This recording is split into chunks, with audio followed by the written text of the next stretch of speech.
प्यारे बच्चों, एक बार फिर से आपका एक नई वीडियो में बहुत बहुत स्वागत है। तो आज की इस वीडियो में हम प्रैक्टिस करेंगे इंग्लिश ग्रामर के नंबर्स की। तो वीडियो को स्टार्ट से लेकर एंड तक जरूर देखिएगा, क्योंकि स्टूडेंट्स नंबर से क्वेश्चंस हमारे इंग्लिश के एग्जाम में जरूर पूछे जाते हैं, यानी कि सिंगुलर को प्लूरल फॉर्म में चेंज हमसे करवाया जाता है। और मैं जो क्वेश्चंस आपके लिए लेकर आया हूँ, ये सभी क्वेश्चंस काफी ज्यादा इंपॉर्टेंट है। हम इनको समझने वाले हैं और साथ में आपको इनके रूल्स भी बताता चलूंगा, यानी कि सिंगुलर को प्लूरल में चेंज करने के जो रूल्स होते हैं वो भी हम इसी वीडियो में जानेंगे। बस वीडियो को एंड तक जरूर देखना। वीडियो आपको पसंद आए तो लाइक कर देना और चैनल पर नए हो तो चैनल को सब्सक्राइब भी जरूर कर लीजिएगा। चलिए वीडियो को शुरू करते हैं। अब देखिए बच्चों, नंबर्स टू टाइप्स के होते हैं, सिंगुलर नंबर और प्लूरल नंबर। तो हमें यहाँ पे क्वेश्चन जो दिया जाएगा, write plural of the following, यानी कि सिंगुलर को प्लूरल फॉर्म में चेंज करना है। ठीक है, तो मैं वन बाय वन एक एक का आंसर आपको बताता चलता हूं। जहां पे जो रूल लगेगा वो रूल भी मैं आपको यहाँ पे बताऊंगा। पहला क्वेश्चन है, यानी कि गर्ल। पहला जो वर्ड है गर्ल। अब देखिए, ये जो गर्ल है, तो गर्ल सिंगुलर है और सिंगुलर को प्लूरल में चेंज करने के लिए गर्ल में सिर्फ हमें एस लगा देना है। तो गर्ल का प्लूरल होता है गर्ल्स। क्या होता है? गर्ल्स होता है। ज्यादातर सिंगुलर को प्लूरल में चेंज करने के लिए एस का यूज किया जाता है, लेकिन सभी में एस लगाकर प्लूरल नहीं बनाया जाता है। कुछ जगह एस लगता है, कुछ जगह एस नहीं लगता, लेकिन गर्ल में सिर्फ एस लगेगा। तो गर्ल का प्लूरल क्या हो जाएगा बच्चों? गर्ल्स। अब देखते हैं बेबी। अब यहाँ पे जो बेबी वर्ड है, इसके लास्ट में देखो वाई आया है और वाई से पहले आने वाला लेटर कंसोनेंट है। तब हमारा रूल ये कहता है कि अगर किसी भी नाउन के लास्ट में वाई आया हो, उस वाई से बिफोर कोई कंसोनेंट आया हो, मतलब कि ए ई आई ओ यू को छोड़कर। देखो टोटल 26 लेटर्स होते हैं, 5 वाउल्स होते हैं, ए ई आई ओ यू। उसके बाद के जो भी लेटर्स होते हैं वो कंसोनेंट कहलाते हैं। तो बी क्या है? हमारा कंसोनेंट है।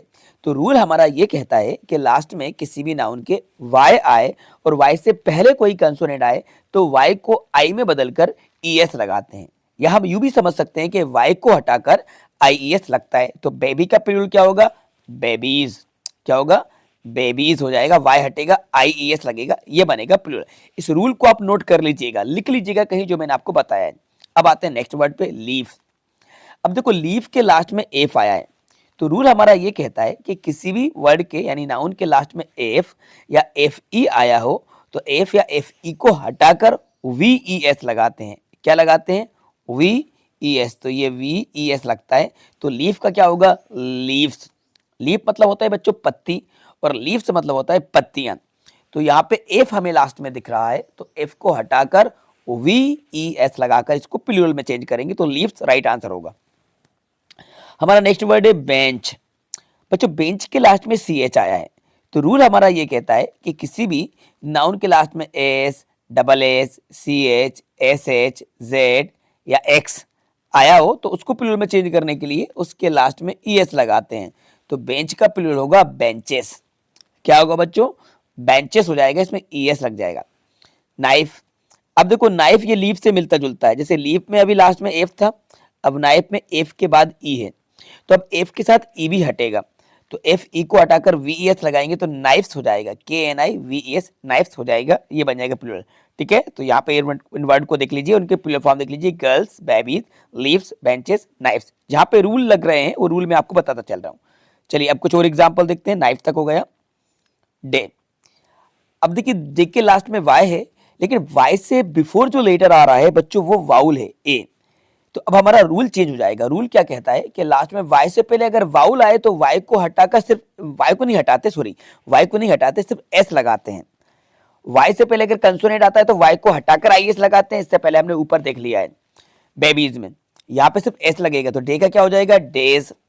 रिवर, रिवर में कोई दूसरा रूल नहीं लग रहा तो यहाँ पे डायरेक्ट एस लगा दीजिए, तो रिवर्स हो जाएगा। बॉय। अब बॉय में वाई से पहले ओ एक वाउल है, तो यहां पर भी सिर्फ एस लगाया जाएगा, बॉयज हो जाएगा। स्कूल में कोई रूल नहीं लग रहा तो इसमें सिर्फ एस लगेगा, स्कूल्स हो जाएगा। क्लास में रूल लग रहा है, लास्ट में डबल एस है तो डबल एस वाला रूल लग रहा है, तो यहाँ पे ई एस लगाकर इसको प्लूरल में चेंज करेंगे तो क्लासेज हो जाएगा, class, classes. Wife, F E वाला रूल लग रहा है तो एफ ई को हटाकर वी ई एस लगाएंगे तो वाइफ्स हो जाएगा। ठीक है, days, rivers, boys, schools, classes, wifes. इनको आप नोट कर लीजिए, इसका स्क्रीनशॉट ले लीजिए। आगे बढ़ते हैं कुछ और एग्जांपल्स की तरफ। कुछ और एग्जांपल्स हैं। कार। बच्चों कार में कोई स्पेशल रूल नहीं लग रहा तो कार में डायरेक्टली एस लगाकर प्लूरल में चेंज कर दीजिए, कार्स हो जाएगा। वाइफ का क्या हो जाएगा, वाइफ्स, अभी मैंने आपको बताया। चेयर में कोई रूल नहीं लग रहा तो चेयर्स हो जाएगा। टेबल का टेबल्स हो जाएगा। बर्ड में बर्ड्स हो जाएगा। मंकी, लास्ट में वाई है लेकिन वाई से पहले क्या है, वाउल है, तो इसमें सिर्फ एस लगाएंगे तो मंकीज हो जाएगा। ठीक है।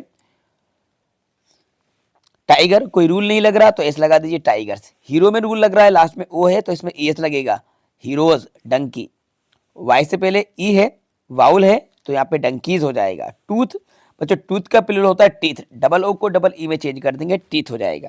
ठीक है। तो इस तरह से ये कुछ वर्ड थे। चलो अभी और भी रह गए, 3-4 वर्ड और रह गए हैं तो इनको भी मैं आपको साथ में बताता हूँ। देखो बस, बस में रूल लग रहा है एस वाला तो इसमें क्या होगा, ई एस लगेगा तो बसेस हो जाएगा, BUSES बस। माउस का बच्चों क्या होता है, माइस, MIC, इसको लर्न करना होता है। नाइफ में क्या होता है, VES लगता है, अभी मैंने आपको बताया, रिपीटेड है, KNIVS, नाइफ्स हो जाएगा। ठीक है।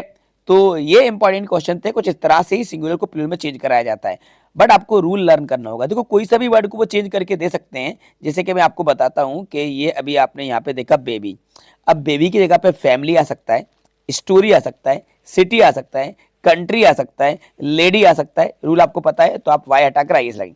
लीफ, लीफ की जगह पे थीफ आ सकता है, वोल्फ आ सकता है, वर्ड कुछ है। बेंच, बेंच की जगह पे ब्रांच आ सकता है, क्या आ सकता है, ब्रांच आ सकता है, मेच आ सकता है, बेच आ सकता है, ऐसे ये चेंज कर देते हैं। तो बस आपको रूल लर्न होना चाहिए, वर्ड चेंज हो जाए आपको कोई फर्क। क्लास की जगह पे बच्चों गिलास भी तो आ सकता है ना। तो इस तरह से वर्ड को वो चेंज कर सकते हैं, लेकिन आपको रूल को चेंज नहीं करना, बस आपको रूल को लेके चलना है। अगर आप रूल को लर्न करेंगे तो आपसे सही आंसर बन पाएंगे और आप सही सिंगुलर को प्लूरल में चेंज कर पाएंगे। ठीक है। ये आपकी ग्रामर का सिलेबस है, आपका जो इंग्लिश का पेपर होने वाला है उसमें जो ग्रामर आएगी उसमें नंबर से क्वेश्चन जरूर आएंगे। ठीक है। तो ये मैंने कुछ क्वेश्चन की प्रैक्टिस करा दी है। अब इसके नेक्स्ट पार्ट में हम जल्दी से अपोजिट जेंडर को भी समझने वाले हैं। अपोजिट जेंडर मैं आपको बताऊंगा क्योंकि अपोजिट जेंडर से भी क्वेश्चन एग्जाम में पूछे जाएंगे, यानी कि पूरी इंग्लिश ग्रामर की तैयारी हम इस चैनल पर करने वाले हैं। बस हमारी वीडियोस को देखते रहिए और सीखते रहिए। तो बच्चों आई होप ये वीडियो आपको काफी ज्यादा पसंद आई होगी, तो इस वीडियो को लाइक जरूर कीजिएगा, अपने सभी फ्रेंड के साथ ज्यादा ज्यादा शेयर कीजिएगा। चैनल पर नए हैं तो चैनल को सब्सक्राइब कर लीजिएगा, बेल आइकन को प्रेस करके नोटिफिकेशन को ऑन कर लीजिएगा, जिससे कि आने वाली वीडियोस की नोटिफिकेशन सबसे पहले आपको टाइम पर मिल जाएंगे। Thanks for watching.